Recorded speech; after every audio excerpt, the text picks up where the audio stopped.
નમસ્કાર. માનનીય પ્રમુખ શ્રી જીતુભાઈ, આજે નેશનલમાં જીતીને આવ્યા છે વોલીબોલમાં, એવા ગોલ્ડ મેડલિસ્ટ 5 દીકરીઓ, એમના કોચ હિતેશભાઈ વ્યાસ, બંને આચાર્યશ્રીઓ, એચઓડીસ, શિક્ષક મિત્રો અને વાલા બાળકો, આજે કેર ઇન્સ્ટિટ્યૂટ માટે બહુ જ ગૌરવનો દિવસ છે કે આપણે નેશનલ લેવલ ઉપર પ્રથમ નંબર એટલે કે ગોલ્ડ મેડલ લઈને વોલીબોલની ટીમ આપણી ત્યાં આવી છે.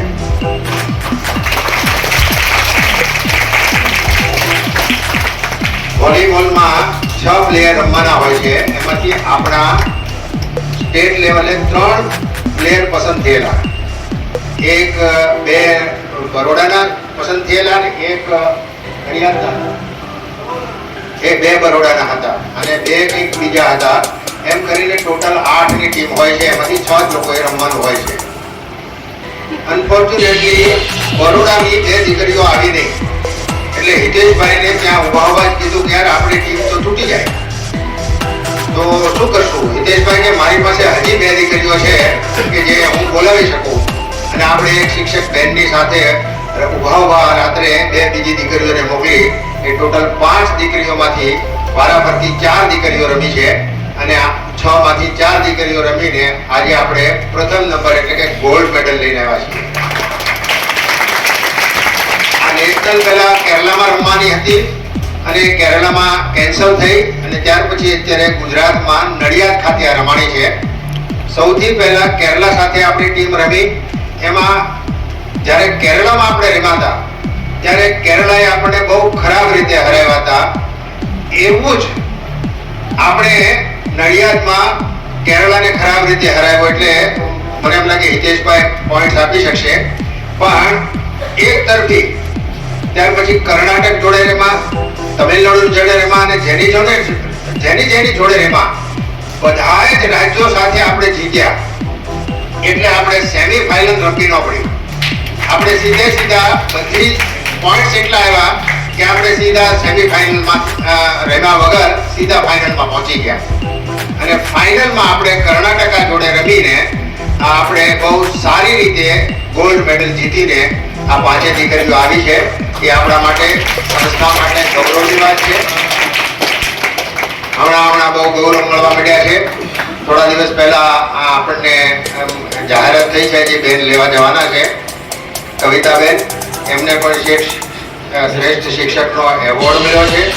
એમ ધીમે ધીમે હજી બીજી રમતો આપણી ચાલુ છે. હિતેશભાઈ આવ્યા પછી રમત ઉપર એમણે ખૂબ જ ધ્યાન આપ્યું છે. આ બધો જ શ્રેય ખરેખર તો હિતેશભાઈને અને સંદીપભાઈને જાય છે. સંદીપભાઈ ખૂબ મહેનત કરતા હતા, પણ સંદીપભાઈમાં થોડા આમ ચોકરમત વધારે છે, એ બહુ ગંભીરતાથી લેતા નહીં. પણ હિતેશભાઈ આવ્યા પછી સંદીપભાઈમાં પણ પરિવર્તન આવ્યું છે. અને હવે હિતેશભાઈ અને સંદીપભાઈની ટીમ એટલું સરસ રમત ગમતમાં ધ્યાન આપે છે. અને હિતેશભાઈ તો સ્પોર્ટ ટીચર છે, એટલે નીતિ નિયમોની બધી જ ખબર છે એને. અને સાચો શ્રેય છે હિતેશભાઈને જાય છે. એટલે હિતેશભાઈને ખૂબ ખૂબ અભિનંદન, 5 દીકરીઓને ખૂબ ખૂબ અભિનંદન. અને આમાં કંઈક યોગદાન બધાનો હોય છે, બધા શિક્ષકોનો હોય છે.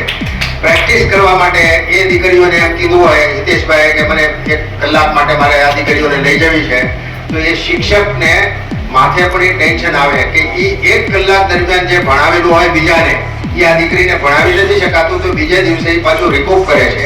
એટલે શિક્ષકોનો પણ યોગદાન એટલો જ છે. એટલે શિક્ષકોને પણ ખૂબ ખૂબ અભિનંદન. Thank you. ફાલ્ગુનીબેન ને સ્પોર્ટ ટીચર કે જેમની આગેવાનીઓ ટીમ ગઈ હતી, હિતેશભાઈ, આપ સૌ પરિવારના સભ્યો અને વાલા બાળકો, આપણે પણ ખૂબ આનંદનો દિવસ છે. નેશનલમાં રમવાનું હોય ત્યારે અવડું મોટું ભારત હોય, આટલા રાજ્યો રમતા હોય, એમાં આપણે ભાવનગરની આપણી દીકરીઓ જીતીને આવે એનો આપણે ખરેખર ખૂબ આનંદ થાય. અત્યારે મારે એક બાર બીજે જવાનું હતું, પછી મારો ફોન આવ્યો 10 મિનિટ પહેલા કે ગિરીશભાઈ દીકરીઓ આવે છે. પેલા ફોન થી અડધી કલાક લેટ આવું છું, તો પહેલા દીકરીઓ આપણે જઈ આવું કહીશું, દીકરીઓનું સ્વાગત કરી આવીએ. આપણે દીકરીઓએ તમે જે ધીમે જે મહેનત કરી છે ને એ કેર માટે ગૌરવની વાત છે. આપણી સંસ્થા અનેક ક્ષેત્રમાં નિર્મૂળ સંસ્થા છે. રિઝલ્ટની વાત હોય, પરફોર્મન્સની વાત હોય કે આપણે ટીચરની વાત હોય, દરેક જગ્યાએ આપણી સ્કૂલ, આપણી સંસ્થા જેમ ભવ્ય ભૂતકાળ આપો છે ને એમ ભવ્ય ભવિષ્યકાળ પણ આપણો થવાનો જ મિત્રો આજે. કારણ કે મને ટીમમાં શ્રદ્ધા છે, વિશ્વાસ છે. જે શિક્ષકો ગુરુજનો જે મહેનત કરે છે વિદ્યાર્થીઓ માટે તેનો ખૂબ આનંદ છે. જે કમિટમેન્ટથી કામ થઈ ગયું આપણી સંસ્થામાં હું અનેક સંસ્થાથી જોડાયેલો છું. આવું કમિટમેન્ટ, અતિ સખત મહેનત દરેક જગ્યાએ થતી નથી હોતી.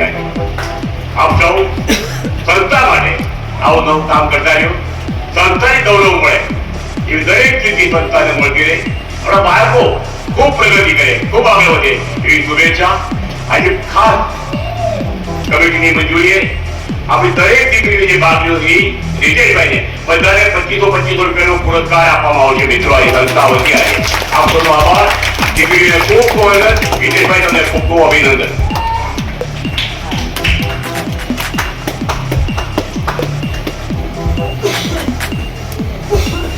સેકન્ડરી અને બાલમંદિરથી લઈને 12મા સુધીના બધા જ બાળકોને મારા વંદન. આ જીતનો આનંદ તો ઘણો બધો છે, પણ ઘણું બધું શીખીને આવ્યા. મારી મહેનત તો બહુ ઓછી છે, આ દીકરીઓની મહેનત વધારે. હું ખેડૂત ભાવું અને ઉદ્દેશ્ય જાણું અને પ્રેરણા દ્રષ્ટિઓ અને આચાર્ય શૈલેષભાઈ ખાસ કે મને એને સ્વતંત્રતા આપી એટલે હું ગમે એવા નિર્ણય તાત્કાલિક લઉં છું અને એ મને આ પડે છે અને એનું પરિણામ આ છે. અને મારા ખાસ સાથી સંદીપભાઈને હું એ મારી સાથે રોજે રોજ એને 5:30 રજા પડે અને એને 5:30 રજા પડે અને એ મારી સાથે 6 વાગ્યા સુધી હોય જ છે. અને એમણે મને પૂરો સાથ આપ્યો છે, કારણ કે સાઇન લેંગ્વેજમાં હું નવો હતો એટલે મને તકલીફ પડતી હતી, પણ એમણે બધી રીતે મને સપોર્ટ કર્યો છે અને એનું પરિણામ આ સાથે આપણી સામે છે. આમ તો એક શિક્ષકોને લઈ લઈએ, હંમેશા મને હાલતા જાય ને પ્રેરણા આપતા જાય ને કહેતા જાય તમે મૂંઝાતા નહીં, રમતા અમે તમારી સાથે છીએ. અને એના કારણે આ બધું પરિણામ મળ્યું છે. બહેનોને ઘણું બધું જોવા મળ્યું છે, શીખવા મળ્યું છે. અને આવનારા સમયમાં મારે વિષય મેં ત્યાંથી લીધો છે અને મારે સાહેબ બધા બેઠા છે તો મારે કહેવું છે કે આ બધી ટુર્નામેન્ટો છે એમાં કોઈ ધોરણ જોવામાં નથી આવતું. એ બાલ મંદિરથી લઈ અને 12મા સુધી માત્ર એ જ જોવામાં આવે છે કે આ 9મામાં છે, આ 12મામાં છે કે આ 8મામાં છે. તો એ જ પ્રમાણે ટીમ સિલેક્ટ થાય તો વધારે એક સાથે કામ થાય તો વધારે અનુકૂળતા રહે અને હજી આનાથી સારું રિઝલ્ટ આપણે લાવવું છે. મેં ઈચ્છા વ્યક્ત કરી હતી કે આ નાની દીકરીઓ છે જો અત્યારથી જે પ્રેક્ટિસમાં આવશે અને થોડુંક કરશે તો એ ઇન્ટરનેશનલ કક્ષાએ એ છોકરીઓ પહોંચે એવી મારી ઈચ્છા છે. આપણો સાકીર અલી કરીને તમને ખબર છે કે આ વર્ષે 12માં હતો, આપણો છોકરો પણ નેશનલમાં અત્યારે હતો ત્યાં અને આપણી સાથે જ રહ્યો છે અને અમે એમની સાથે મજા જ કરી છે. અને બેડ લક એની મહેનત હોવા છતાં એ 4થો નંબરે આવ્યા છે. એમને 14 રાજ્યોની ટીમો હતી અને એમણે હાર્ડ મહેનત કરી અને છતાં એમાં કેરલા ચેમ્પિયન થયું છે, બહેનોમાં આપણે ગુજરાત ચેમ્પિયન થયું છે. એટલે એમનું થોડુંક દુઃખ મને ત્યાં બહુ લાગ્યું હતું કે ભાઈ ખરેખર એ ઘણા સમયથી મહેનત કરતો હતો અને એને રિઝલ્ટ ન મળ્યું અને આપણે થોડુંક મહેનત કરી અને રિઝલ્ટ મળી ગયું. એ આપણે કદાચ બધાને તમારા બધાના આશીર્વાદ હશે અને પ્રેરણા હશે એના કારણે આ બધું શક્ય બન્યું છે. એટલે વસ્તુ દેવા